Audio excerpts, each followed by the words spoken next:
Hi, everybody. Welcome to our mental health podcast. I'm here with Kenneth Dreyer, who's a mental health coach and trainer. Thanks for being here, Kenneth. Yeah, I'm glad to be here. I was hoping you could introduce yourself to our audience so they could get to know you a little bit. Yeah. My name, as you told, is Kenneth Dreyer, and I'm a mental trainer and performance coach. Yeah.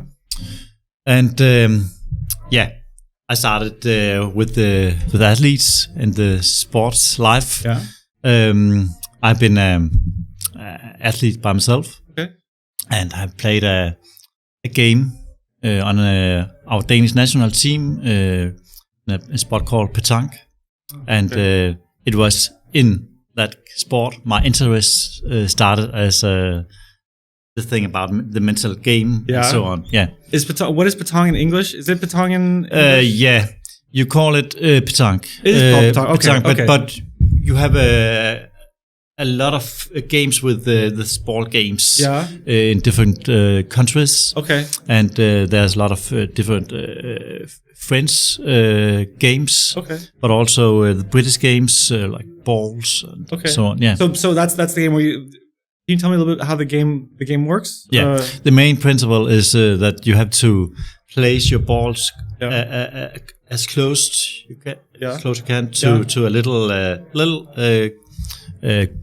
ball called a jack. Yeah. Okay. So you throw out the first one, or it's placed there, and then you have to throw your as close as you can. Yeah. And the opponent have to be better, be closer. And in the end you see which balls are closest, and you get points, and then you play to 13 points. And you were quite good at this. This was in the 90s. It was pretty new in Denmark, and I became good quite fast. Mm-hmm. And then I qualified for our national team to play the World Championships in a couple of years. Okay. Yeah. So I started my interest started for the mental game also, because I do physical things, running and so on, and also the mental. So what kind of mental health skills were required or did you develop to be good at this? Yeah, actually, it's a lot of things, because you have to concentrate, you have to be focused, both very intense, but also over long term. Okay. Because you play from maybe 9 o'clock in the morning, and when I first won the Danish national championship. Won the Danish national championship. Yeah, okay. When I played maybe only 2 years. Yeah. Yeah. So we started 9 o'clock in the morning. Yeah. And we finished with the final. I think it was 2 o'clock in the night. Really? Yeah. So it's, okay. Yeah. So you have to be focused a long time. A long time, and you don't want to slip in your focus. No, because, of course. So should only be a few mistakes and you are out of the competition. So you're happy to be focused on a long term. So you're saying, so during the world the championship, while there's a crowd cheering and watching you, probably cameras, for all this time you have to have top concentration. Yeah, almost like mental endurance. Yeah, because the World Championship is a little bit different than our competitions here in Denmark, because you are going to play maybe 1 or 2 hours in a row, and then you have a pretty big break, maybe sometimes 2, 3, 4 hours, and you are going to be back again. Okay, because you play for maybe 3 or 4 days. Yeah.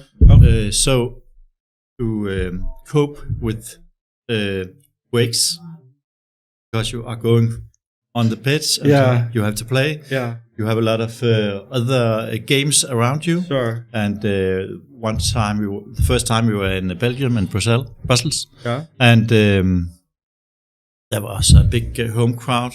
So when the Belgian players played, you have to be focused on your own game, but suddenly. Yeah, that's the home game advantage there. Yeah. So there's a lot of difficulties sometimes where you have to cope with. How did you develop this skill? Is this something that you had particular before you started, and that's why you were good at the game, or did you realize that this is a skill that you would like to develop, and so there was something that you could practice? I think I developed it Okay. Yeah, because I have played other sports before. Okay. Soccer and basketball, Yeah. and but I liked the individual thing. Yeah. In pétanque, you play on a team. Yeah. But you can do a lot of practice by yourself. Sure. And I started do some sessions with mental training and also focus training. And of course, I spent a lot of time on the pitch to practice by myself and also do some things on the pitch. Try to do some great things. Like set it up to be where you were to be out of my comfort zone. Yeah, where you're definitely at a disadvantage. It's easier when I play in the competition. Yeah. When you mentioned you focus training, what for viewers who would like to build their focus, not necessarily for athletics, but for anything. Yeah. What kind of activities or training or what was that? Yeah, it could be more things. It could be in the 90s. It was for me. It was something about to focus on a light or maybe when I'm practice shooting. Yeah. Because in pétanque you can shoot the opponent's balls. Yeah, that's yeah. And you have to focus. Yeah. Very intensively, and but then I'm also shooting for the little jack because it's a little bit harder. I bet. So you have to be focused on that. Yeah. So that's one example. Okay. Yeah. Also focus on my breath. Your breath. Yeah. Okay. So that's interesting. Yeah. Was it something you could control, or you just watch your breath? I just watched it. Yeah. So it was like mindfulness. Yes, yeah. Exactly. That's what I wanted to talk about. So just watching the breath as it naturally comes in and out. Yeah. This does something to you, and it helps you. What exactly when you watch your breath? Not trying to control it, not trying to force it. How does that affect you? I think when I was younger, I think tried to be more focused. Now I'm more relaxed. Yeah. I have a more relaxed focus, and right now I understand more of it to just accept if thoughts are coming to me and try to refocus. But I think it gives me a state of calmness. Yeah. Because I believe that you just accept your thoughts and your feelings. Yes. It's easier actually to focus and keep your focus. Yeah, it's like when you're resisting when a thought comes that's a painful thought or a distracting thought, and you say no, I don't want this to be there, or you're trying to fight it. Yeah, that actually makes it worse. So when you do that, that's your natural instinct to when something happens, of course, to resist it or fight it, and that's normal. Yeah. But it's almost counterintuitive. Just be like, actually, come. Yeah. It's okay. I think if you ask athletes in general, but also in pétanque, I think when you ask players, I think they will answer the same. Yeah. When they have played the best. Yeah. It was a kind of a relaxed focus they had in the best games. Yeah. And I was thinking, when you talk about breathing exercises, another benefit I think is that when you are focused on just watching it, that means you cannot be focused on thought, for example, because you can't do two things. You can't really focus on two thoughts at the same time. So when you direct your thinking to this, that means now you're not there. So let's say you have the crowd and they're cheering, and you might be thinking about your finances or at home or like a relationship or whatever. But then you go back, if you just do your breathing, that it doesn't necessarily get rid of these things, but the lack of attention gets rid of it by itself almost. If you said get rid of that you wouldn't be able to get rid of that. But if you focus on breathing, it quiets down anyway. Yeah, so this is something that pretty much anybody could use in any area of life. Yeah, not necessarily sports, but just anything. Yeah. It's great, like an anchor. Yeah. And you always have your breath Yeah, you always have your breath in. You can't not breathe. Yeah. And even that, if you try to force your breath, then you start you trip. Yeah, sure. Like if you try to force things, like if you walk and you try to think, okay, how am I walking? You're gonna start stumbling, and so it also teaches just almost a letting go and a surrender. I think it's also a practice thing, because when you in the start, it could be maybe quite difficult for you to keep your focus on your breath. Yeah. But I think when you keep on going with your practice about this, you will find it easier, and you will find a longer time where you're finding maybe flow. Yeah. Also. Flow. Can we talk about that? Yeah, of course. When you say flow, what is that? I like the term or the word flow. I like it too. That's why I quickly was like, I want to talk about this. But I want to know what flow means to you. Yeah. Can you just explain what that is? I think I think you have to experience it before you can talk about it. Okay. So I think I think the first time I experienced flow, it was actually in pétanque. For me, it's a state where everything is easy. Okay. You haven't a lot of thoughts. If you have thoughts, you can just let them go. And it's your focus. You find it pretty easy. Yeah. And it's a light state in your body also. If you experience difficulties, you can solve it very easy. Yeah. But I think it's in my experience when I'm playing pétanque, it's difficult to go into flow right from the start. Yeah. You have to do something to be there. Build up somehow. Yeah, you have to build it up. Just activate it. Yeah. And you don't even know what that build up is, but somehow it happens anyway, and then you're just there. Yeah, I believe that if you have some pretty good routines or habits, you can find it easier and faster. So it would almost have to be with something that you are a very high performing person in any way. You couldn't be like, I'm not a very good cook, so I would never find myself in a flow state with cooking, I guess. Right? Yeah. You'd have to be like you are with pétanque, an elite. Yeah. You have to be really good at it. It can be business or writing or it can be anything. Yeah. But it would have to be something that you are very, very naturally or comfortably good at. Yeah. Right? I have a good example from pétanque, because in Denmark we have not a lot of players. I think in our federation we have 3,000 players, and maybe it's 50, 100 players who can call it themselves elite. Okay.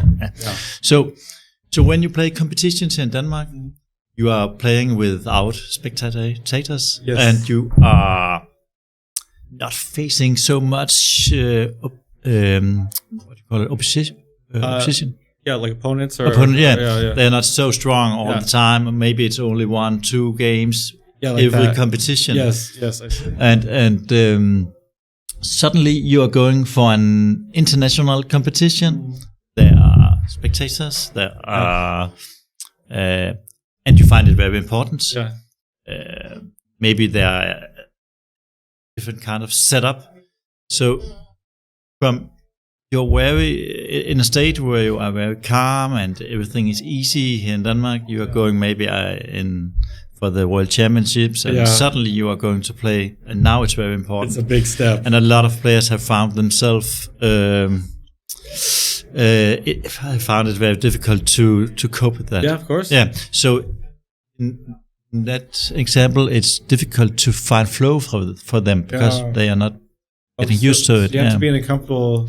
You have to be in a comfortable situation. Can it come in a very uncomfortable situation? Yes. I think also when some people talk about flow, they also talk about that you have to be outside your comfort zone Oh, you do? Not too much. No. But you have to stretch. Oh, okay. You have to stretch and to find. You have to have a strategy and find solutions to cope with that. Okay. So I always talk about to be just outside your comfort zone. Yeah. Not too much, because when you get too stressed. Right. Is this something you were able to do when you practice at home, where there's, I guess, no pressure at all because you're at home? Is that too little pressure? Like, can you work on your own skills by yourself or do you always have to be in some kind of, the stakes has to be high stakes, or there has to be some kind of pressure, or you really have to want to win, or something like that? Yeah. In practice, it can be difficult to find the same pressure level, but you can do something to get more pressure on you. You can play with more consequence. Maybe you can. I have experienced that when I practice in pétanque, I can, for example, make an exercise and then say I have to hit maybe 2 out of 3 of these balls. And if I don't, I have to run maybe half a kilometer. Give yourself or consequences or punishments. And then you can put pressure on yourself. And also when you come back, you have your pulse, your breathing are faster, and you have to find. And then you do the breathing exercise. Okay. And is this when you help people? Is this how you help people? Do you help them get into the flow state and help them with breathing? And when you help people, I want to hear more about what you do with coaching. Yeah, a lot of time I think people are fighting with their thinking. Yes, their thoughts, and they have a lot of thoughts about themselves, what they can and what they can't. So we always focus on the things that can prevent them from do the things they want to do. So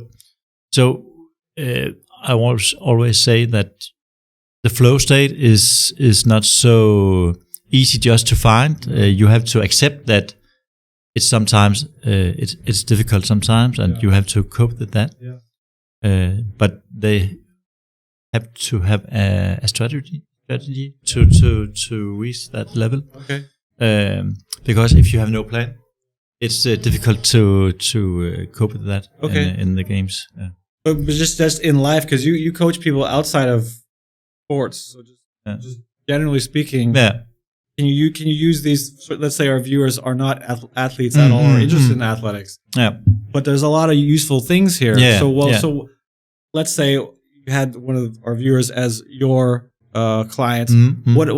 How would you be able to help them with negative? With this, like you see, those harmful thoughts. What? Because that's a big one, regardless of what you're doing in life. What are some good things to do when mind attacks come? What would you do, or how would you help people? First, I think you have to be aware. You have to be aware what kind of thinking you have, kind of thoughts that are arriving. Because I guess it makes me think that some of us we have such bad habits that we don't even realize that they're bad habits. We just do them. And we think this is just the way it is. And that's fine. It's very automatic. And even though there's consequences, we think, well, that's just the way it is. So shining light of awareness onto, wait a minute, is this actually a habit or a routine that is doing it, that I have to do, or doing me any good? So this, and then that's how you, I guess, would stop. So just like with your thoughts, like, well, what kind of thoughts am I having, rather than just bombarding you? Think about, I'm having step one. So step one, identify that you're having painful thoughts. Okay. And in that step also you have to know that you can do a lot of things. A lot of people just think that they can't do anything about it. Yes. That's Okay, just yeah. So they have to be aware that they can do something. About it. Yeah, a lot of people think that mental health isn't even real. Like, when I talk to people about mental health, like people have actually asked me, "Is mental health real?" And which is not a reflection on them, but it's a reflection on, I guess, that it's almost like a norm to not, like, we know that physical health is real, but mental health, I guess there's a belief that it's just either too silly or too fluffy, or just because it's not concrete, that it's just a made up thing. So it's good to let people know that this does do something and it is real. And so how do you convince people that mental health is something that you can do, and it is something that you can improve? I think I sometimes talk about that people can look at different situations in their life, and see that some days they are happy and everything is good, and they have maybe high energy, sometimes low energy, and as we talked about before, some people think that that's just it, but you can. I talk about, you have a circle where you can. You have two circles. The inner circle is with things you can control. Okay. And the outer circle is with everything else. That maybe the weather or the people. What they do, what they think, and so on. For a lot of people, these two circles are very good to be aware of, because they can start to take more control of their life, because they find themselves be focused on the outer circle with the things they can control, and then their task is to take the focus back in the inner circle.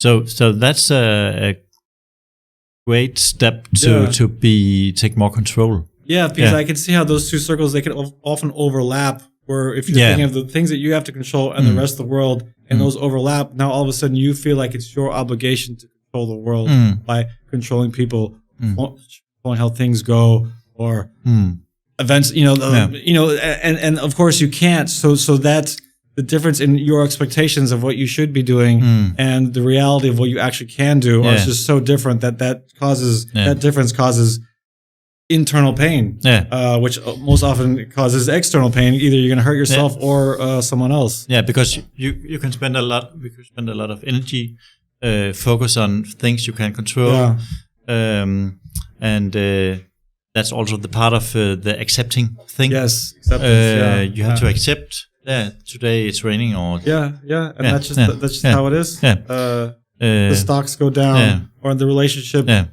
They did whatever they did, and then that's the situation. And then what are you going to do based off of that external situation? So a good first step after one, awareness onto that, the negative thoughts that are coming. Two, believe that you have the power to do something. And with that, then actually maybe write down so what am I actually in control of, and what am I definitely not in control of?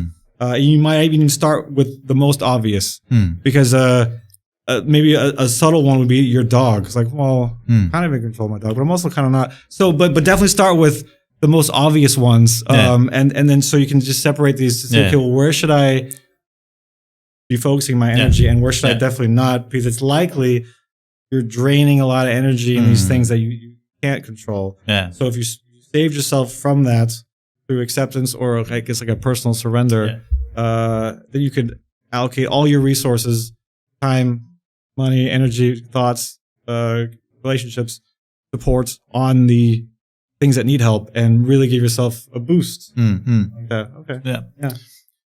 So another great step is also to know that your thoughts are not reality.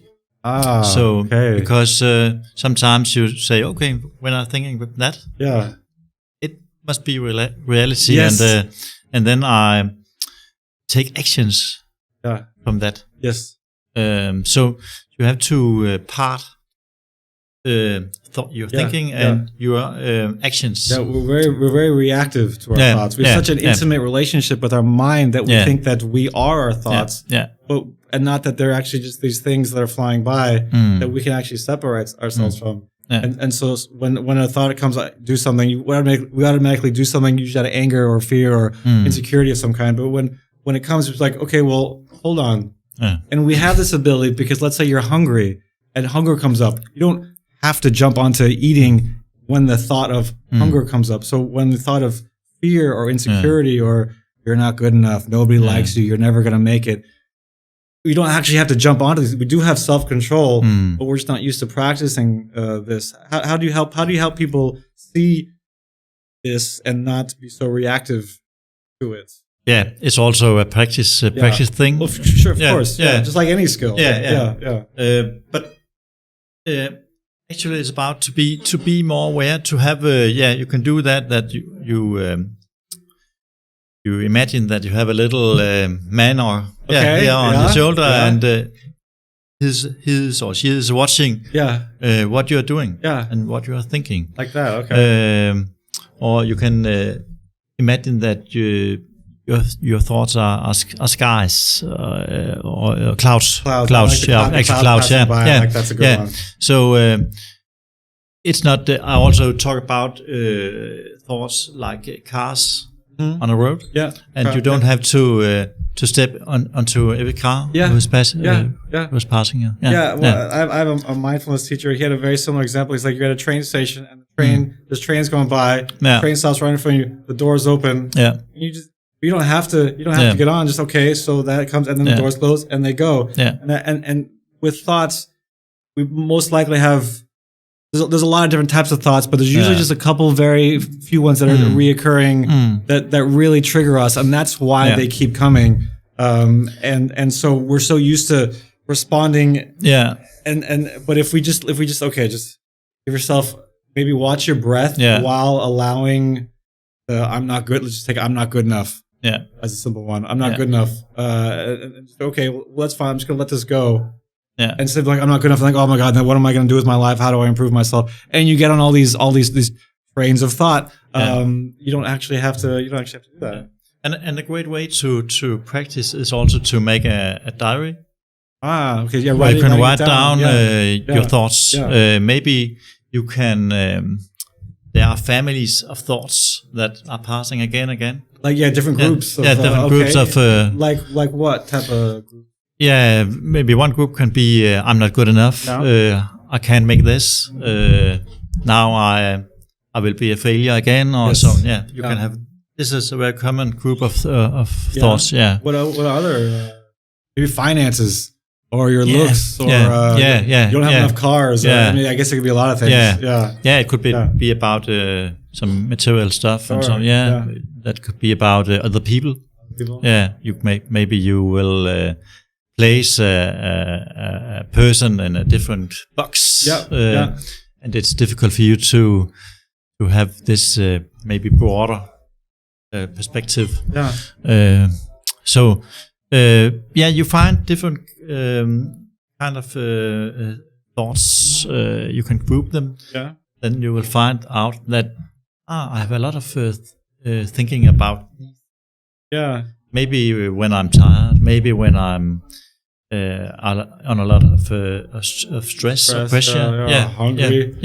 Some people get angry when they're hungry. And they just start lashing out at people. So when you write these down. Just like how we talked about clouds, it almost objectifies a thought into something that's it's not so close. Now it's a thing that's written down that you can see with more clarity and more of an objective view. You can better look at them from a longer distance. And then I guess if you take a thought, I'm not good enough, then you could actually write counter thoughts like, well, you've made it this far, and you did do this, and you went to school, and you did fine, and all these things. And it's like, how much evidence is there really that's supporting I'm not good enough, and how much evidence that you're totally ignoring is there that you are, in fact, way better than in my sessions also work a lot with the beliefs. Okay, as you talked about here, because a lot of thoughts are also beliefs that about a special thing. Maybe you have so you can find evidence on when you are not bad at something or so on. So when you can do that, it's easier for you to take other actions and see yourself in another way.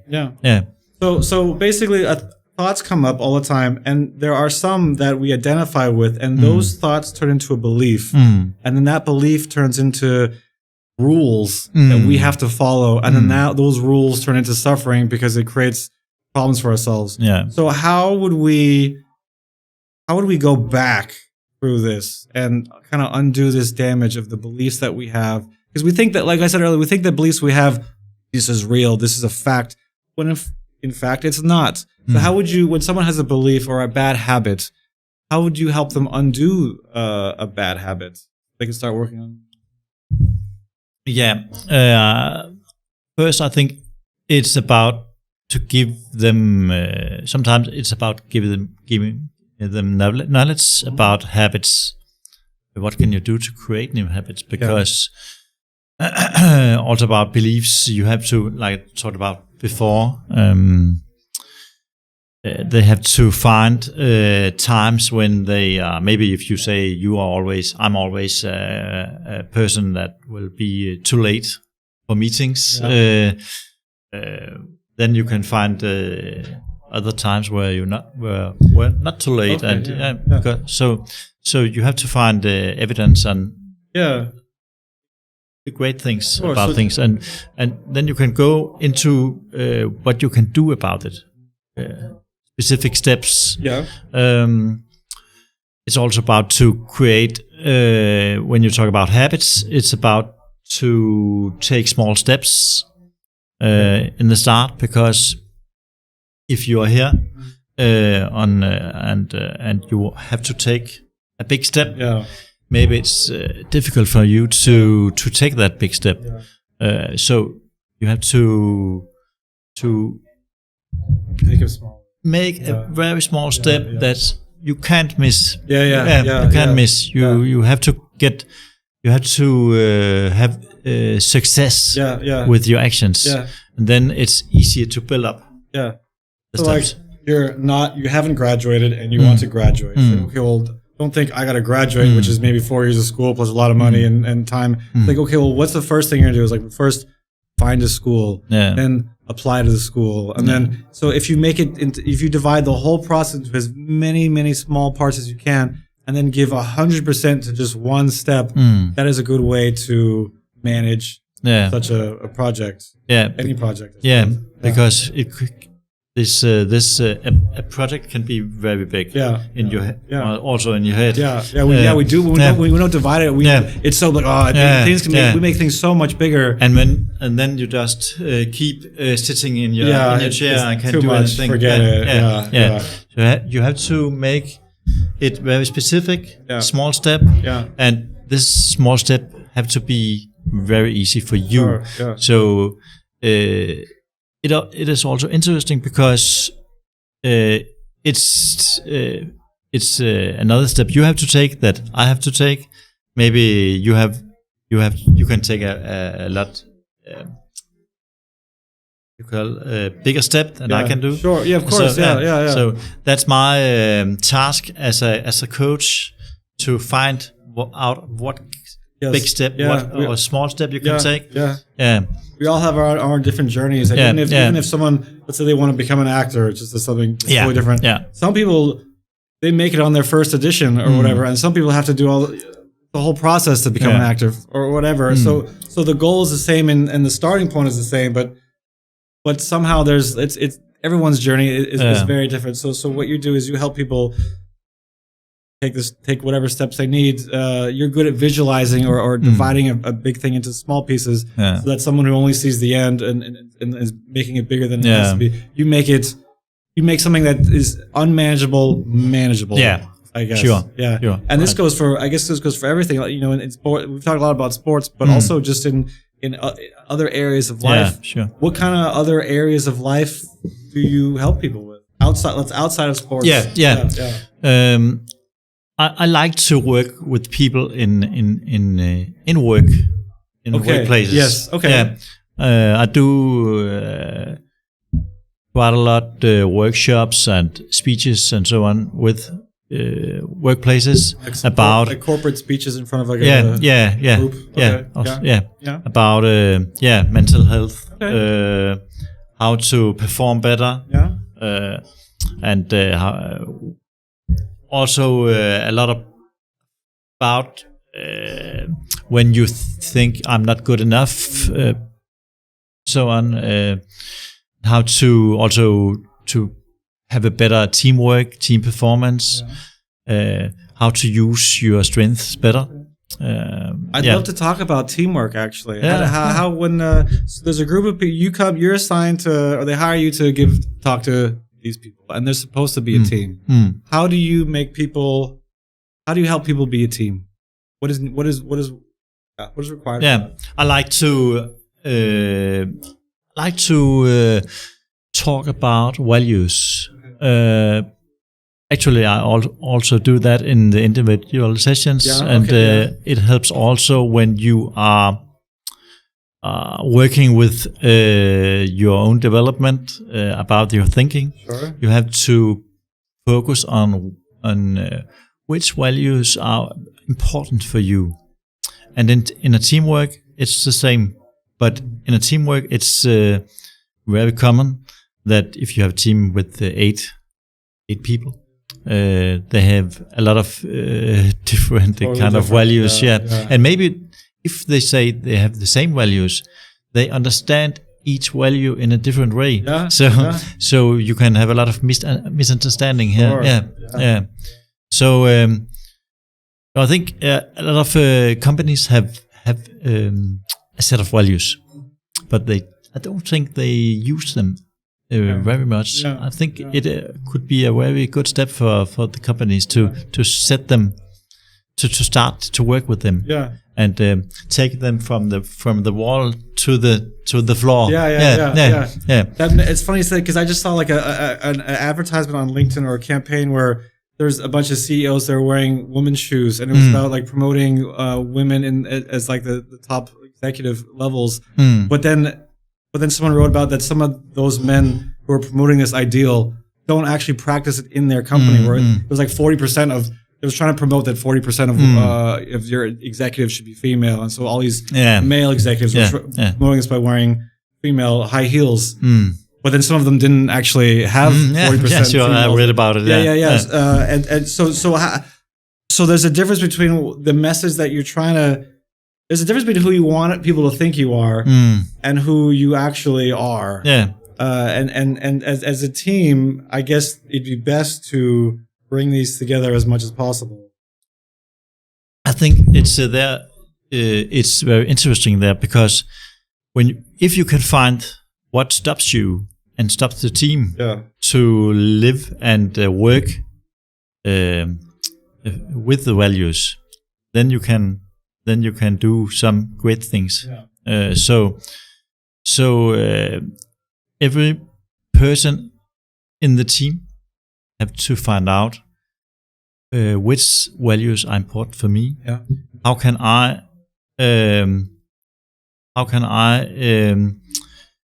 work with the team values? Well, how can I which personal strength can I put in to the team? For sometimes you are finding yourself in a position where you don't use your strengths, and in a way you can put a lot of more energy into your work if you just spend more time working with your strengths and your values. So I think the companies have a work to do here.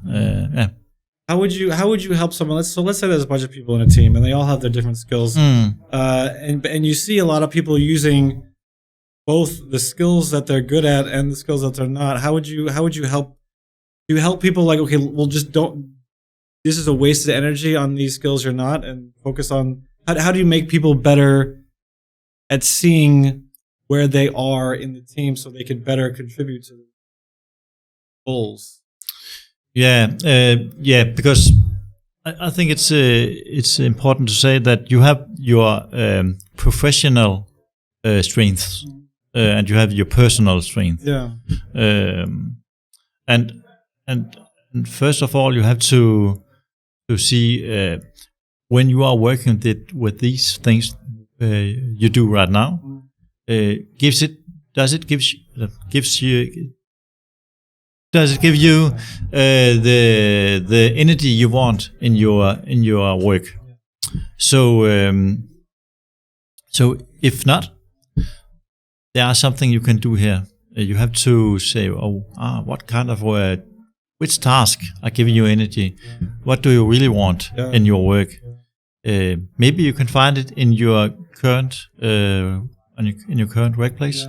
Maybe on longer term you have to find another place to work, because it's pretty much stupid to be in a workplace where you're not. I've done it. I've had a job where it was almost the idea of what I was doing was attractive, but I didn't actually like what I was doing. It was this fancy corporate company. I was like, I've made it.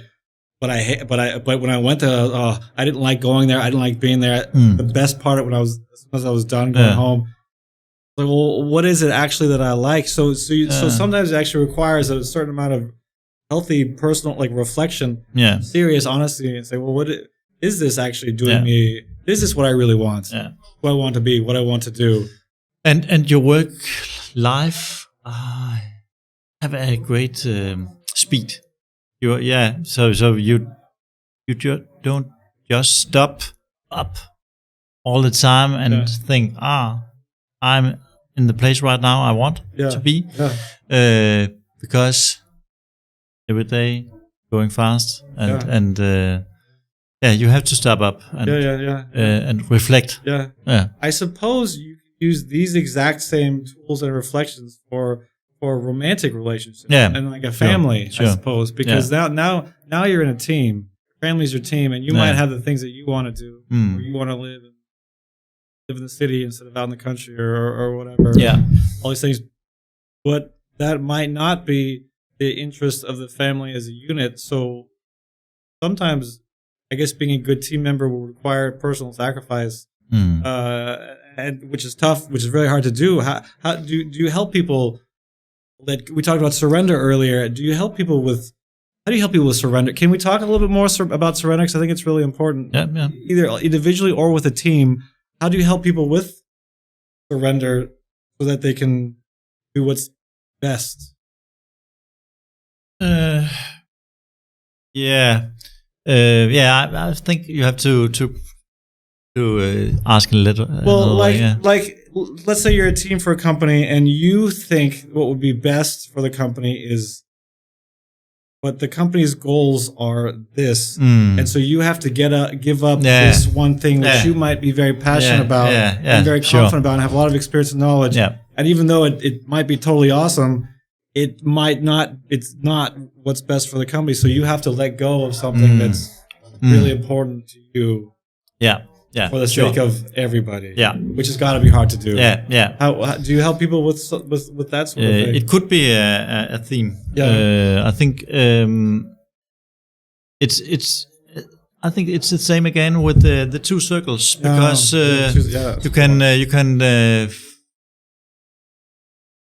have to if you want to stay in the company or your situation right now, or the family, same thing. Then you have to accept where you are right now, and then you will have to find out what can be the best possible situation for me right now when I'm here, or what else should I move? Should I stop? So you have to answer this question for yourself, because maybe you can find an interesting solution for yourself in the same setting as now. But as I talked about before, maybe I can use my strengths in another way. Yeah. And find new energy in that. Yeah.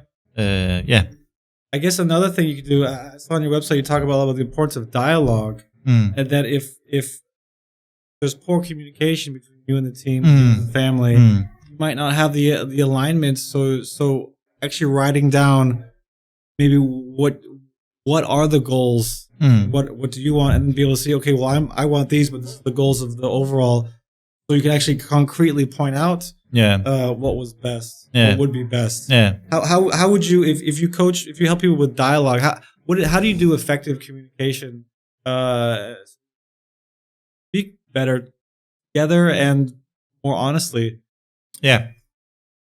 Because